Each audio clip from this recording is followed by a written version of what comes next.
ಪಾತ್ರ as lead ಸೀರಿಯಲಲ್ಲಿ ತುಂಬ ನನಗೆ ಹತ್ತಿರವಾಗಿತ್ತು ಸಂಜನಕ್ಕೆ. ಬಟ್ ಚಂದನದಲ್ಲಿ ಅವಳು ತುಂಬ ಆ್ಯಂಬಿಷಿಯಸ್, ನಾನು ಆ್ಯಂಬಿಷಿಯಸ್ ಬಿಟ್ಟರೆ ಬೇರೆ ಯಾವ ರೀತಿಯೂ ನನಗೆ ಅಷ್ಟು ಸಿಮಿಲರ್ ಅಂತ ಅನಿಸ್ಲಿಲ್ಲ. ಸೊ ತುಂಬ ಚಾಲೆಂಜಿಂಗ್ ಇರುತ್ತೆ ಅಂತ ಅನಿಸ್ತು. ಆ್ಯಂಡ್ ಇನ್ನೊಂದು ಬಂದು ನಮ್ಮ ಶ್ರೀಗಂಧದ ಗುಡಿ ಧಾರಾವಾಹಿ ಕಾಮಿಕಲ್ ಡ್ರಾಮಾ.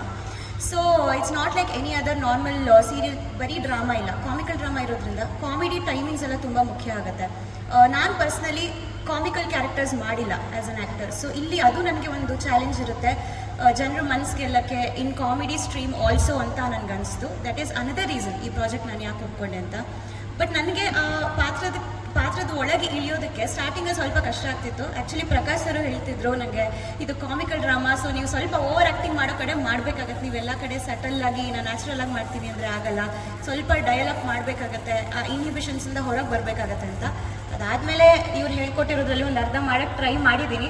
ಔಟ್ಪುಟ್ ಎಲ್ಲ ಚೆನ್ನಾಗಿ ಬಂದಿದೆ ಅಂತ ಸುಮಾರು ಜನ ನೋಡಿದವ್ರು ಹೇಳ್ತಾ ಇದ್ದಾರೆ. ಸೊ ಈಗಾರ ಕಾಯ್ತಿದ್ದೀನಿ ಹೇಗಿರುತ್ತೆ ರೆಸ್ಪಾನ್ಸು ಆಲ್ ಓವರ್ ಕರ್ನಾಟಕ ಅಂತ. ಪ್ರೋಮೋ ತುಂಬ ಚೆನ್ನಾಗಿ ರೀಚ್ ಆಯಿತು. ನಮ್ಮ ಸೆಕೆಂಡ್ ಪ್ರೋಮೋ ಆಲ್ಮೋಸ್ಟ್ 58 ಲಕ್ಷ ಜನ ನೋಡಿದ್ದಾರೆ ಇನ್ಸ್ಟಾಗ್ರಾಮಲ್ಲಿ. ಆ ಥರ ನಾನು ಎಕ್ಸ್ಪೆಕ್ಟೇ ಮಾಡಿರಲಿಲ್ಲ ಅಷ್ಟು ರೀಚ್ ಆಗುತ್ತೆ ಅಂತ. ಸೊ ಈಗಲ್ಲಿ ವೇಟಿಂಗ್ ಆ್ಯಂಡ್ ನಿಮ್ಮೆಲ್ಲರ ಬೆಂಬಲ ಮುಂಚೆಯಿಂದನೂ ಇದೆ, ಮುಂದೆನೂ ಬೇಕು. Thank you so much. ಅಂದರೆ ಗ್ಯಾರೇಜ್ ಲವ್ ಸ್ಟೋರಿ ಹಾಂ ಆ ಥರ. ಅಯ್ಯೋ ಇಲ್ಲ ಇಲ್ಲ, ಅದು ಅವ್ರು ಕಾಲೇಜ್ ಸ್ಟೂಡೆಂಟ್ ಆಗಿರ್ತಾರೆ, ಹೇಳ್ಬೋದು.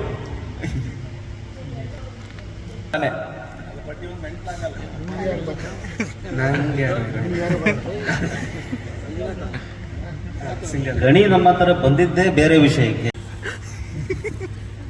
ಊರಲ್ಲಿ ಬೇರೆ ಬೇರೆ ಥರ ಮಾತಾಡ್ತಾ ಇರ್ತಾರೆ. ಸೊ ಇಬ್ಬರು ಹೆಂಡ್ತಿದ್ದೀರ ಜೋಡಿ ಅಂತ ಅರ್ಥ ಮಾಡ್ಕೊ ನೀನು. ಅದು ಈ ಸೀರಿಯಲ್ದೇ ಹೇಳ್ತಾ ಇಲ್ಲ, ಸೀರಿಯಲ್ದೇ ಬೇರೆ ಹೇಳಿಲ್ಲ, ಸೀರಿಯಲ್ದೇ ಹೇಳ್ತಾ ಇರೋದು ಮೋಕ್ಷೇಂದ್ರ, ಸೀರಿಯಲ್ದೇ ಹೇಳ್ತಾ ಇರೋದು. ಅದು ಎಲ್ಲಿಗೆ ಬರುತ್ತೆ, ಅದು ಏನಾಗುತ್ತೆ, ಇಬ್ಬರು ಹೆಂಡ್ತಿರು ಯಾರು, ಇಬ್ಬರು ಹೆಂಡ್ತಿನಲ್ಲಿ 4 ಜನ ಮಕ್ಕಳು ಯಾರ ಮಕ್ಕಳು ಏನು ಅನ್ನೋದು ನನಗೂ ಇನ್ನೂ ಅರ್ಥ ಆಗಿಲ್ಲ. ಕತೆ ಮುಂದೆ ಹೋಗ್ತಾ ಇದ್ದಂಗೆ ಅರ್ಥ ಆಗುತ್ತೆ. ನಿಮಗೆ ಎಷ್ಟಿದೆಯೋ ಅಷ್ಟೇ ನನಗೂ ಗೊತ್ತಿದೆ. ನನ್ನ ಕ್ಯಾರೆಕ್ಟರ್ ಮಾತ್ರ ನಾನು ತಿಳ್ಕೊಂಡು ನಾನು ಆ್ಯಕ್ಟ್ ಮಾಡ್ತಾ ಇದ್ದೀನಿ ಅಂತ ಅಂದ್ಕೊಂಡಿದ್ವಿ. ಮುತ್ತರಾಜ್ ಒಂದು ಪೇರು ಅಂತ ಅಂದ್ಕೊಂಡಿದ್ವಿ, ಕಂಠೀರವ್ ಒಂದು ಪೇರ್ ಅಂತ ಅಂದ್ಕೊಂಡಿದ್ವಿ. ಮುಂದೆ ಹೋಗ್ತಾ ಮಯೂರಾಗೂ ಪೇರ್ ಆಗುತ್ತೆ. ಇವ್ರ ಪೇರ್ ಅಂತೂ ಆಲ್ರೆಡಿ ಆಗಿದೆ.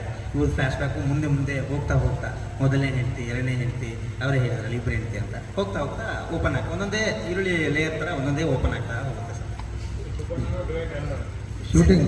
ಶೂಟಿಂಗ್ ಆಡ್ಸನೆ ಫ್ಲ್ಯಾಶ್ ಬ್ಯಾಕ್ ಎಲ್ಲ ಆಡ್ಸನೆ. ಆಮೇಲೆ ಇದರಲ್ಲಿ ಟ್ರ್ಯಾಕ್ಗಳಿದೆ ಸರ್, 3 ಟ್ರ್ಯಾಕ್ ಇದೆ ಸರ್. ಇದರಲ್ಲಿ ಒಂದೇ ಟ್ರ್ಯಾಕ್ ಅಲ್ಲ, 3 ಟ್ರ್ಯಾಕ್ ಇದೆ. 3 ಕಡೆ ಕತೆ ಹೋಗುತ್ತೆ ಬಿಗಿನಿಂಗಿಂದ. ಶೂಟಿಂಗ್ ಏನಾದ್ರು ಬೇರೆ ಬೇರೆ ಪ್ಲಾನ್ ಸೀರಿಯಲ್ ಹಿಂಗೆ ಟೈಮ್ ಹೊತ್ಕೊಂತೀರ? 14 ವರ್ಷ ಆಯಿತು ಮೆಗಾ ಸೀರಿಯಲ್ ನಾನು ಮಾಡಿ. ಮಧ್ಯದಲ್ಲಿ 14 ವರ್ಷದಲ್ಲಿ ಒಂದು 5 ದಿನ ಮಾತ್ರ ಕೆಲಸ ಮಾಡಿದೆ ಸೀರಿಯಲ್ಗೋಸ್ಕರ. ಸೀರಿಯಲ್ ಮಾಡೋದೇ ಬೇಡ ಅಂದ್ಕೊಂಡಿದ್ದೆ. ಹಳೆ ಗೆಳೆಯ ಸಕ್ಕರೆಬಾರಿ ಶ್ರೀನಿವಾಸು ದಿನ ಫೋನ್ ಮಾಡೋದು, ಸೀರಿಯಲ್ ಮಾಡ್ತೀನೋ ಅಂತಂದ್ಬಿಟ್ಟು. ನೀನು ಫಸ್ಟು ಕುಲದಲ್ಲಿ ಕೀಳಾಗೋದು ಸಿನಿಮಾ ರಿಲೀಸ್ ಆಗಿತ್ತು ಜನವರಿನಲ್ಲಿ. ಆ ಸಿನಿಮಾ ಒಂದು ಸ್ವಲ್ಪ ನೋಡ್ಬಿಡಪ್ಪ ನೀನು ಮದ್ದು ಮಾಡಿದೆ. ಫೋನ್ ಮಾಡಿದ್ರು, ಭಾಳ ಚೆನ್ನಾಗಿದೆ ಸಿನಿಮಾ, ತುಂಬ ಚೆನ್ನಾಗಿ ಮಾಡಿದ್ದೀನಿ ನೀನು, ನಮ್ಮ ಸೀರಿಯಲ್ ಮಾಡ್ತೀಯ, ಅದು ನೋಡೋಣ ನಾನು ಹೇಳ್ತೀನಿ ಅಂದೆ. ಮತ್ತೊಂದು ದಿನ ಫೋನ್ ಮಾಡಿದ್ರು, ಸಂಜೆ ಸಿಟಿ ಇನ್ಸ್ಟಿಟ್ಯೂಟ್ಗೆ ಬಂದ್ಬಿಡು, 5 ಗಂಟೆಗೆ ಪ್ರದೀಪು ಮತ್ತು ಬರೀ ಬರ್ತಾಯಿದ್ದಾರೆ. ಅವತ್ತೇ ಒಬ್ಬರು ಪರಿಚಯ ಆಗಿತ್ತು ನನಗೆ. ಹೋದೆ, ಕತೆ ಬಗ್ಗೆ ಹೇಳಿದ್ರು, ತುಂಬ ಇಷ್ಟ ಆಯಿತು, ಮಾಡ್ತೀನಿ ಅಂತಂದೆ. ಭಾಳ ನಾನು ಇದುವರೆಗೂ ಮಾಡದೇ ಇರೋಂಥ ಒಂದು ಪಾತ್ರ, ಯಾವುದಕ್ಕೂ ತಲೆ ಕೆಡಿಸ್ಕೊಳ್ಳೋದು.